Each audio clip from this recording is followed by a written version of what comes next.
Quelle est la chose que tu ferais aujourd'hui si tu n'avais pas peur d'échouer? Je reformule. Quelle est la chose que tu ferais aujourd'hui si tu n'avais pas peur de te casser la figure? Parfois on a envie de faire des choses, mais on n'ose pas commencer, on n'ose pas se lancer parce qu'on a peur de l'inconnu. Dans cet épisode à cœur ouvert, je te raconte une situation qui a ruiné mon enthousiasme et les leçons de vie qui m'ont permis de m'en sortir.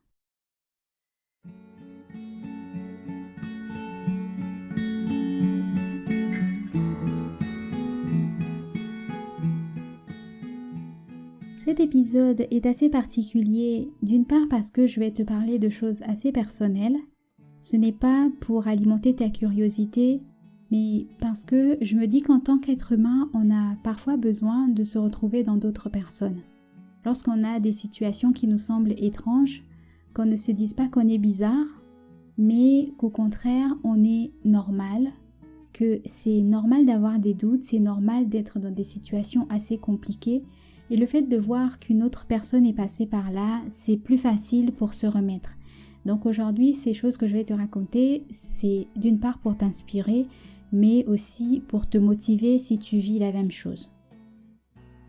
La deuxième raison qui fait que c'est un épisode particulier, c'est que je n'ai pas tout écrit, c'est un peu différent des 2 derniers épisodes. Je suis encore au début du podcast, donc j'essaie toujours de m'améliorer, de tester de nouvelles choses pour trouver une formule qui me convienne. Notamment, les 2 derniers épisodes m'ont demandé beaucoup de temps à préparer. J'aimerais non seulement optimiser ce temps de préparation d'épisodes pour pouvoir vous proposer d'autres choses, mais aussi pour me ménager moi, pour ne pas passer trop de temps dessus. L'important, c'est que j'arrive à communiquer avec vous ce que j'ai sur le cœur. En tout cas, c'est ce qui est important pour moi dans ce podcast. Ce qui me ferait aussi plaisir, c'est que vous me donniez vos retours, donc notamment pour ce nouveau format, mais ce que vous pensez de manière générale du podcast. Est-ce que vous comprenez ce que je dis? Est-ce que c'est assez clair? Est-ce que le format vous convient? Ce genre de choses.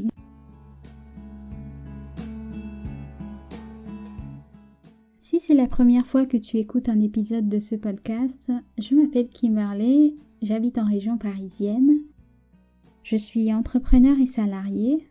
Je travaille pour une entreprise de services numériques et en parallèle, je m'occupe de faire évoluer et commercialiser l'agenda productivité. C'est un outil que j'ai créé il y a 3 ans maintenant qui permet à ses utilisateurs de, au début de l'année, se fixer une vision globale, donc en termes de bien-être, de réalisation, de relations, etc. Donc les domaines importants de leur vie. Ensuite, se fixer des objectifs et avec différents outils se focaliser sur leurs priorités et atteindre leurs objectifs. En général, l'agenda part de janvier à décembre et pour la première fois l'année dernière, c'est-à-dire en 2019, j'ai créé un numéro comme les agendas scolaires, donc qui commencent en septembre et qui finissent en août de l'année d'après, donc un peu un biannuel.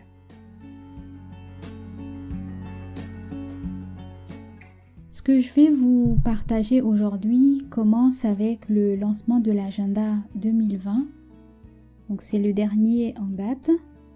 C'est une vente qui m'a beaucoup marquée.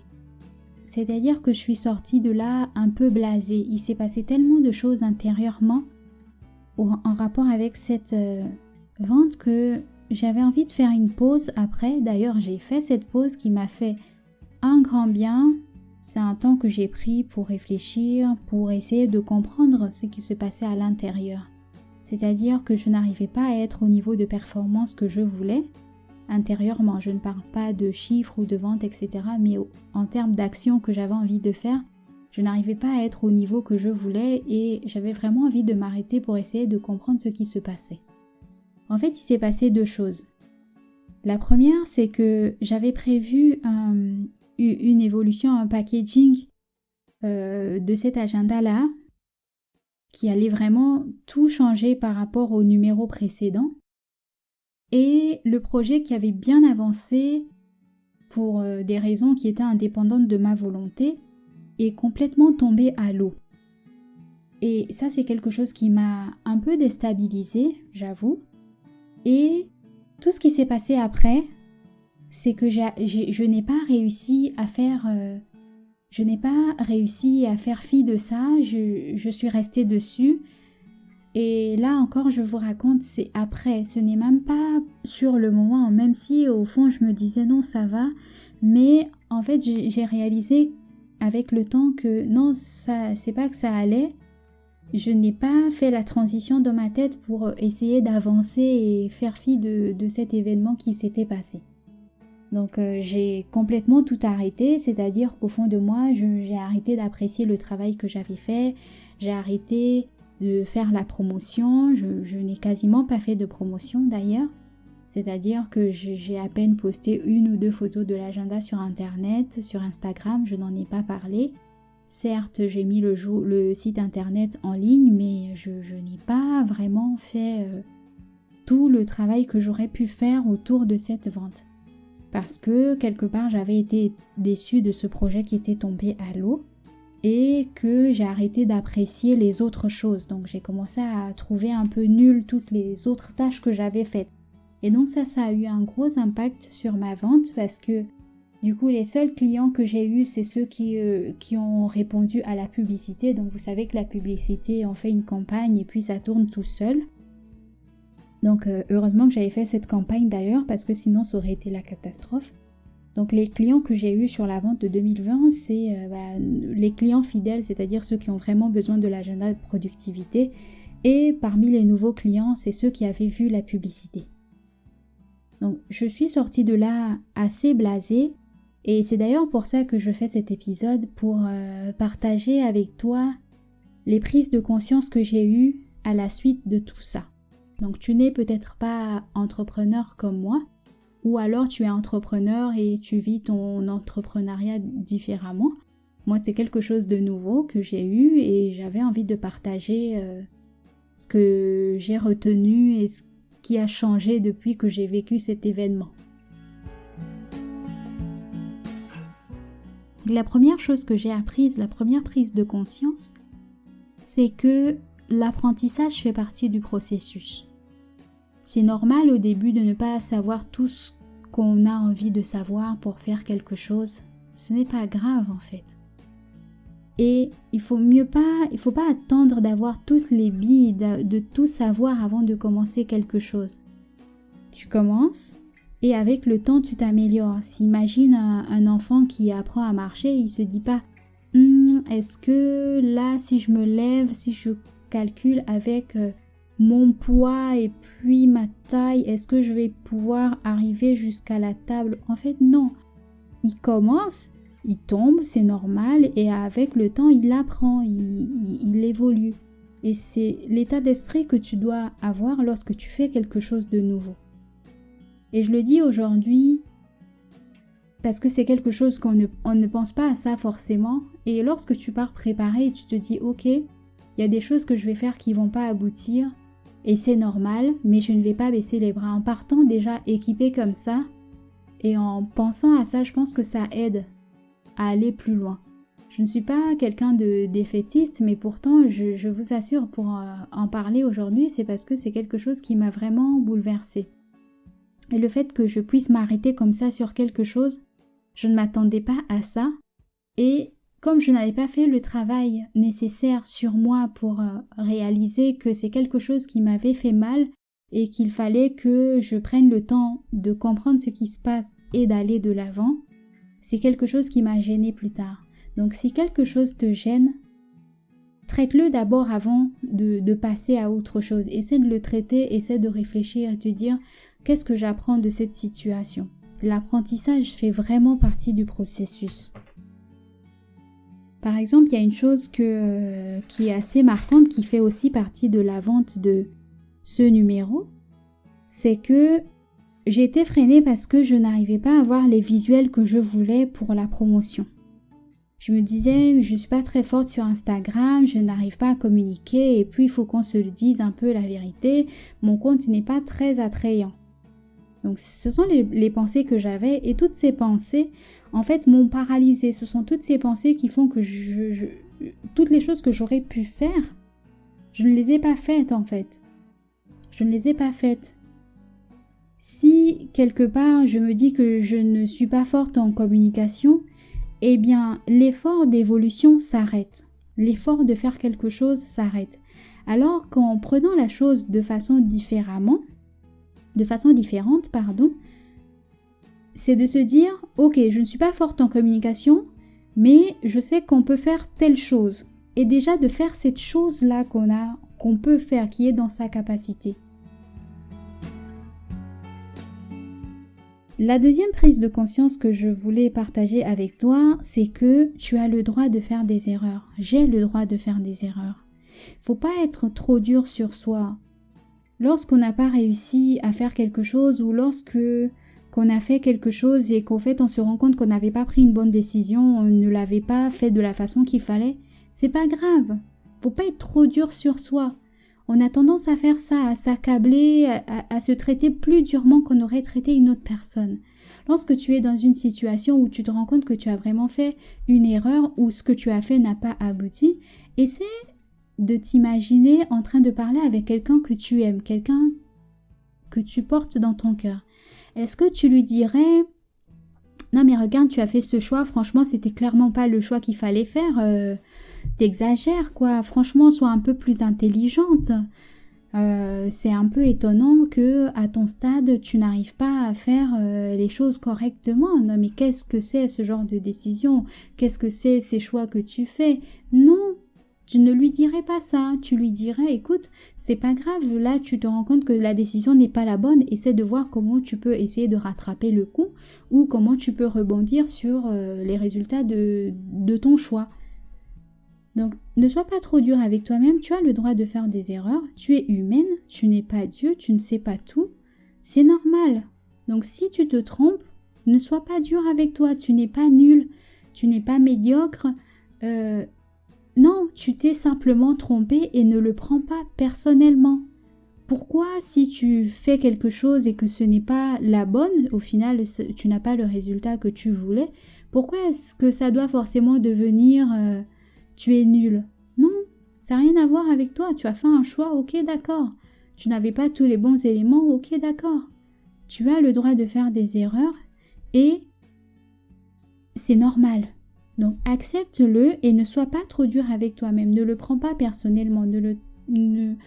N'en fais pas une conclusion sur qui tu es. Par exemple, admettons que tu as ton enfant qui va à l'école et qui a une note, je sais pas, une mauvaise note, un 4, un 3, un 0, bon, 0 quand même, faut y aller, admettons, une très mauvaise note, et il ramène sa note et tu lui dis, mais franchement, tu t'es vraiment pas doué, hein. Ça va pas, t'as pas de bons résultats, t'es pas doué. Non, il n'a pas de bons résultats, ça ne veut pas dire qu'il n'est pas doué, ça ne veut pas dire qu'il ne sait pas faire d'autres choses, ça ne veut pas dire qu'il ne sait pas faire dans d'autres matières. Donc cette matière-là, peut-être qu'il peut voir la façon dont il va travailler pour essayer de remonter sa note, mais non, il n'est pas nul. Et quelque part, il y aura forcément une matière pour laquelle il sera un peu, ou il sera meilleur. Parfois, c'est un domaine différent et il faut apprendre à se connaître pour ça. Bon, je suis un peu en train de m'étaler, mais j'espère que tu saisis l'idée, ce que j'avais envie de partager avec toi, c'est-à-dire que tu as le droit de faire des erreurs. La peur de faire des erreurs ne doit pas t'empêcher de faire des choses. Parce que ça, c'est quelque chose qui paralyse et c'est quelque chose qui m'a paralysée, sans que je me rende compte. Tu as le droit de faire des erreurs. Admettons que tu as envie de te lancer dans quelque chose de nouveau et tu as peur que ça ne marche pas. Eh bien, essaie de visualiser le pire scénario et le meilleur scénario. Si dans le pire scénario, ce que tu imagines, c'est des choses qui ne sont pas dans ton contrôle, par exemple, qu'est-ce que les gens vont penser de ce que j'ai fait, comment est-ce que... enfin, je sais même pas j'ai pas vraiment d'exemple, j'ai pas d'idée, mais si c'est pas quelque chose qui est dans ton contrôle, mais ne t'en occupe pas. Laisse-le de côté, essaie simplement de l'oublier. Ne te focalise pas sur des choses qui ne sont pas dans ton contrôle. Lorsque tu te fixes des objectifs, fixe-toi des objectifs en termes de ce que tu peux faire. Par exemple, tu vas pas te fixer des objectifs. Moi, je me disais, mais j'ai pas d'abonnés, ça sert à rien que je fasse une communication sur mes réseaux. Mais en fait, non. J'ai remarqué ces dernières semaines, maintenant que j'ai fait fi de cette histoire, et j'ai arrêté de me dire dans ma tête que je ne savais pas communiquer sur les réseaux, mais j'ai vu les réactions sur mon compte exploser. Exploser, bien sûr, c'est relatif, hein. Mais par rapport à ce que j'ai connu, moi, ça n'a rien à voir. En termes de portée, ça n'a rien à voir. Ça me donne, au contraire, envie de faire d'autres choses. D'ailleurs, je vais vous parler d'un projet que j'ai en cours. Ça me donne envie de faire de nouvelles choses. Donc, ne reste pas focalisé sur ce que tu peux pas faire en te disant que « Oh mon Dieu, ça va échouer ». Non, le pire scénario, si tu réfléchis bien, c'est des choses que tu t'inventes dans ta tête. Focalise-toi plutôt sur le meilleur scénario, c'est-à-dire si j'arrive à faire ces choses que j'ai en tête, quelles seront les répercussions sur ma vie? Quel sera le bénéfice pour moi? Qu'est-ce que ça peut changer en moi? J'aime bien une phrase de Jim Rohn où il dit que ce qui est important, c'est pas vraiment les objectifs, mais c'est la personne qu'on va devenir en essayant d'atteindre cet objectif. Moi, typiquement, maintenant que, à un moment, je pensais à arrêter d'ailleurs de faire des agendas, et c'est une décision assez égoïste parce que quand je pense au nombre de personnes qui utilisent mes agendas et qui en sont vraiment contents, c'est une décision plutôt égoïste. Et en plus, de faire ça, c'est quelque chose qui me fait plaisir. J'aime le faire évoluer, j'aime partager avec les utilisatrices, les utilisateurs. Il y a toujours des utilisations différentes. Donc, c'était une décision assez stupide de se dire que je vais arrêter de faire quelque chose qui me fait plaisir et qui fait plaisir à d'autres personnes. Donc, essaie d'imaginer le meilleur scénario et demande-toi si le meilleur scénario, c'est quelque chose qui vaut la peine que tu fasses. La troisième prise de conscience que je voulais partager avec toi, c'est que prendre soin de soi, c'est la chose la plus importante que tu pourrais faire. Quel que soit ton projet, te ménager, c'est-à-dire faire les choses avec toi et pas contre toi, c'est la meilleure chose que tu puisses faire. Tu peux avoir une ambition inouïe, une ambition extraordinaire, mais si tu le fais toujours en prenant compte de la façon dont tu te sens, en fait, tu vas aller plus loin. Tu vas aller plus loin que ce que tu aurais fait si tu es contre toi. Quand je veux dire contre toi, c'est-à-dire que lorsque tu fais les choses, tu ne tiens pas compte du fait que tu sois fatigué. Tu ne tiens pas compte du fait que tu es déçu, tu es triste et tu avances en fait en ignorant ton bien-être. Lorsque tu prends soin de toi, c'est-à-dire tu penses à ta santé mentale et physique, là, ce sera un atout, quelle que soit la chose que tu as envie de faire dans le futur. Et c'est quelque chose sur lequel j'ai vraiment mis l'accent ces derniers temps. Inconsciemment, au départ, j'avais juste envie de faire la pause et puis de comprendre ce qui se passait à l'intérieur de moi. Et d'ailleurs, je vous avais fait l'épisode sur l'écriture récemment, mais l'écriture m'a aidé à d'ailleurs ouvrir les yeux sur tout ça, ouvrir les yeux sur toutes ces choses. Donc prends soin de toi. Prendre soin de toi, c'est pas forcément aller se faire une manicure, c'est très bien, ça fait plaisir, mais c'est vraiment s'écouter. Lorsque tu t'écoutes et que tu fais des choses exprès pour te sentir bien, tu auras forcément des bénéfices, ce sera quelque chose qui te sera rendu de façon positive. Les journées que tu passes à être dur sur toi, à ne pas t'écouter, à te rendre malade pour des projets que toi-même tu as décidé de commencer, d'entreprendre, en fait ces journées-là tu ne vas pas les récupérer. Essaie de te dire que dans 6 mois, dans 1 an, 2 ans, si tu devais faire un retour arrière et observer comment tu étais, est-ce que tu as envie de te souvenir de toi comme étant la personne stressée, comme étant la personne angoissée, la personne qui n'était pas contente de ce qu'elle faisait? Je Je ne pense pas que ce soit un bon souvenir et je ne pense pas que ce soit quelque chose d'agréable à vivre.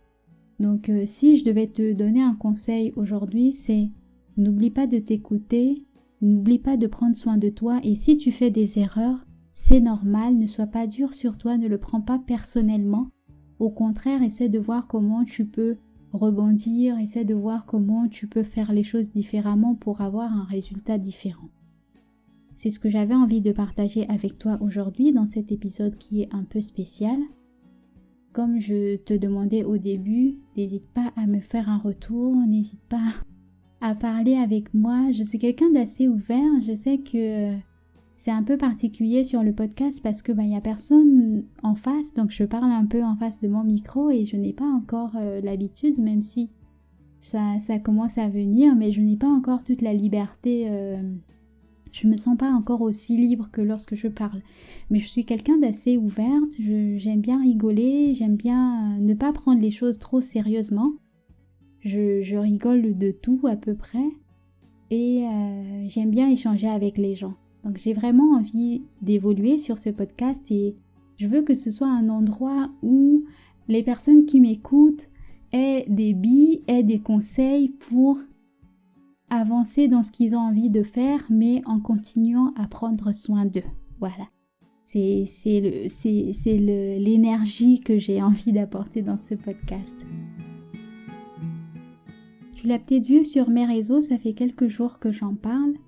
Du 27 au 29 mai 2020, j'organise un challenge en ligne. Donc c'est pour toutes les personnes qui ont une idée de projet, qu'elles aimeraient développer, qui n'ont jamais pris le temps de le faire. Le but, c'est qu'à la sortie du challenge, chaque personne ait une vision claire de son projet, des objectifs qui sont simples et un plan d'action pour commencer. Souvent, on a des idées, on a envie de faire les choses, mais on ne commence jamais. Donc, l'objectif, c'est que les personnes qui s'inscrivent sur le podcast, qui s'inscrivent sur le challenge, à la fin, aient toutes les billes pour commencer tout de suite. C'est vraiment une session boost, un peu comme un bootcamp de l'idée du projet. Ça dure 3 jours, donc du 27 au 29 mai. C'est gratuit l'inscription. Je vais animer les ateliers de 19 à 21 heures. J'espère que vous serez connectés. Il faut s'inscrire pour avoir les informations pour participer aux ateliers. Je mettrai un lien pour s'inscrire dans la description de cet épisode. Ça sera tout pour aujourd'hui. J'espère que cet épisode ne vous a pas trop déstabilisé. N'hésitez pas à vous inscrire au podcast sur votre plateforme d'écoute. C'est le moyen le plus sûr d'être notifié des prochains épisodes. Également, si vous êtes dans la newsletter, j'envoie un mail pour vous notifier des épisodes avec un petit message. Donc c'est toujours agréable, n'hésitez pas à vous inscrire. Merci de m'avoir écouté jusque-là et à très bientôt!